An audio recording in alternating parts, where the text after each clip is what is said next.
మిర్చి రైతులను ఆదుకోవాలని కేంద్ర మంత్రిని కలిసి చెప్పాను. రైతులను ఏ విధంగా ఆదుకోవాలో కేంద్ర మంత్రి దృష్టికి తెచ్చాం. మార్కెట్ ఇంటర్వెన్షన్ స్కీమ్ కింద 25% మాత్రమే ఇస్తారు. అది కూడా ఐసీఆర్ గైడ్ లైన్స్ ప్రకారం.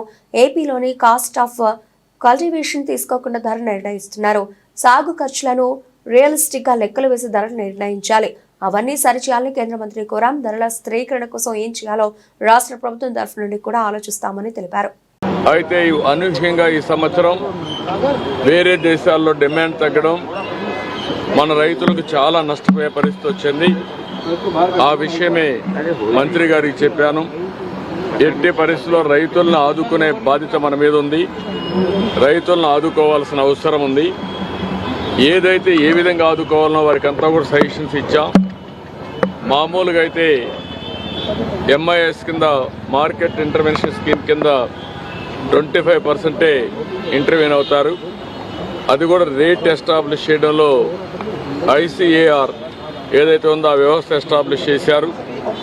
వాళ్ళు కూడా ప్రాక్టికల్ రేట్ కాకుండా ఆంధ్రప్రదేశ్లో ఉండే కాస్ట్ ఆఫ్ కల్టివేషన్ తీసుకోకుండా వాళ్ళు ఒక రేట్ ఇచ్చే పరిస్థితికి వచ్చారు. అవన్నీ సరిచేయాలని చెప్పాను. రేపు ఒక మీటింగ్ పెట్టుకొని మళ్ళీ మాకు ఒక ఇన్ఫర్మేషన్ ఇస్తా ఉంటున్నారు.